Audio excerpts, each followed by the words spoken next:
There are five key elements of American political culture. They are individualism, equality of opportunity, free enterprise, rule of law, and limited government. We'll start with individualism, which states that people are responsible and self reliant. It's the belief that everyone makes their own decisions and takes care of themselves. For example, I support myself financially and only depend on myself for money and support, not the government. Equality of opportunity is the idea that everyone should be treated equally and have a fair opportunity in life. However, to reach these goals, you have to work harder than others. You have the same opportunity to reach that goal, but whoever works the hardest will get there. Let's say I wanted to run for president.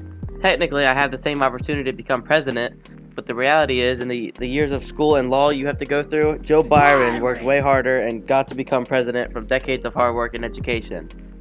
Another element of America's political culture is free enterprise. Free enterprise is an economic system where private companies control trade and American industry free of any state control. An example of free enterprise would be me opening up my own Bogger's Apple shop. The fourth American political culture element is rule of law. Rule of law states that no matter who you are, you must obey the laws. The same laws apply to a poor factory worker as they do to the President of the United States. Let's say Joe Byron ran over a couple of high schoolers while speeding through a school zone. He would face the same consequences as if Mr. Kibble ran over a couple of high schoolers while speeding through a school zone. The final American political culture element is limited government. Limited government states that the government should not have too much power. A prime example of this would be democracy. Democracy basically says that people have the authority to elect legislation. This will prevent people like the president from picking who they think is best in legislation rather than the people. People are introduced to our nation's political culture through political socialization. Most often, your parents will teach you about the political figures and authority that makes up our government. This is probably the most important factor that influences political socialization because you see your family almost daily. During a person's childhood or teen years, their parents will shape and influence their political views. If your parents are liberal, then there's a good chance you yourself will be liberal. However, this is not always the case because of other factors. For instance, the media. The media is where you see the news, current events, and everything that goes on around the world. Media is also very important because of how easy it is to access information. Anyone can turn on their TV and see what's going on in the world. Most teenagers nowadays have access to any social media platform where they find news. This applies to any American. If a video of my favorite president goes viral on social media of him breaking a pumpkin stem, then there's a good chance I won't be voting for him come election day. The third factor that affects political socialization is your peers. If you're not talking to your family or staring at your phone, there's a good chance you might be talking to your friends. We meet many people across our lives, and some of them become your close friends. As friends, you trust each other and tell each other things. These could be your political views. If my friend really likes Joe Byron, and he tells me how great he is, then maybe I trust my friend enough to cast a vote for Joe Byron. Another factor that affects political socialization is life experiences. These can be major events or tragedies that happen in your life. Life experiences also have to do with where you go to school and where you decide to work after school.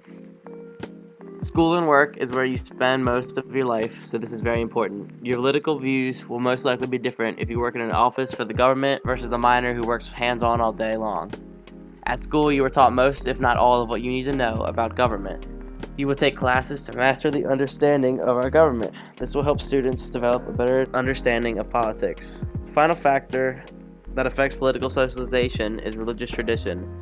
Depending on which religion you follow or if you believe in one, this may alter your political views. For instance, Jews remain the most liberal group in the country. On the other side, we could say that Catholics are one of the most conservative groups in the country. However, in the 2016 election, most white Catholics voted for Trump, while almost all Hispanic Catholics voted for Hillary Clinton. Christians are the most conservative group in our country, while Muslims favor the Democratic Party. People's political views can be affected by what they live through in their life, like traumatic events and someone's age. Generational effect is when people from the same generation that have lived through events have those events shape how they see politics. For example, after the 9/11 attacks, people became more aggressive towards Middle Eastern people and Muslims. Life cycle effects is when people's politics change as they go through the different states of aging. For example, when people are younger, they tend to be more liberal.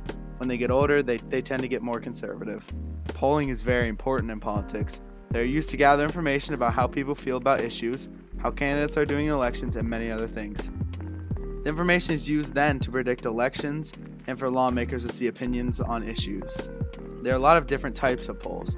Public opinion polls are polls that measure how people feel about issues and candidates. Benchmark polls are the first polls taken in a campaign season to see how much support each candidate has and can also be used to see what things a candidate needs to work on or talk about. Tracking polls are polls taken during the course of a campaign or over a course of time. These are used to determine a president's approval rating. Entrance and exit polls are polls taken when entering or exiting an election site. These are used to see what a person thinks before they have entered and if they have had their opinion changed. They're also used to gather information about what people voted for. However, the polls are just a part of the process. Polls can use different sampling techniques. Most of the time, a poll has about 1,000 or 1,500 people responding. The number of respondents has to be larger because if the number is too small, then the results may be skewed. A sample is a group of individuals from a larger population used to measure public opinion. Again, usually 1,000 to 1,500 people. A random sample is a method of choosing all poll respondents in a way that doesn't over or underrepresent any group of the population. This is used to make sure that the population is represented. When sampling, the poll has to calculate the margin of error, but a sampling error could occur. Sampling error is the margin of error in a poll. Usually it's calculated to plus or minus 3 percentage points. Another part of the poll is the way the questions are formatted. The format and type of questions vary. It depends on the type of survey and how the questions are worded, because if a question is worded weirdly, the results could become skewed. There are two types of questions: open-ended questions and close-ended questions. Open-ended questions are a question where someone could speak about the issue. Open responses, people can really talk about how they feel about the topic. A close-ended question is a multiple choice question or ratings. These don't allow people to really talk about how they feel. It restricts people down to certain answers.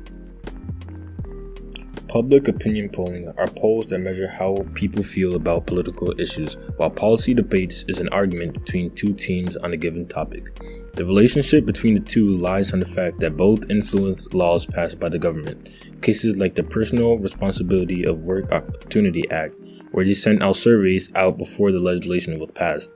For the survey, they found that 68% of Americans support ending welfare after 2 years for all able-bodied welfare recipients.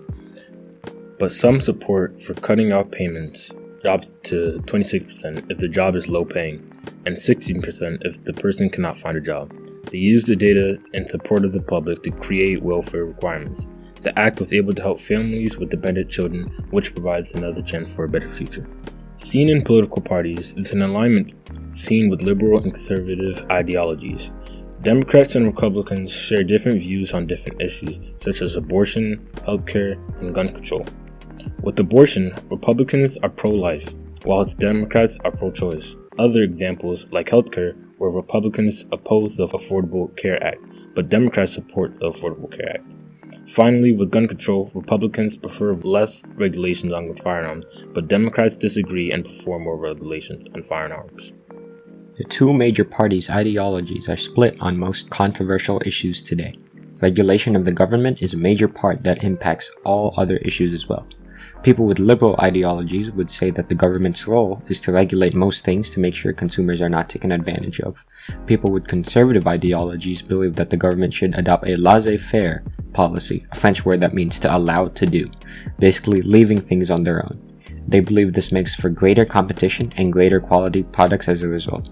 Both ideologies also split on social issues such as abortion, gun rights, recreational use of drugs. For drugs specifically, most conservatives want more restrictions on drugs, while most liberals want less.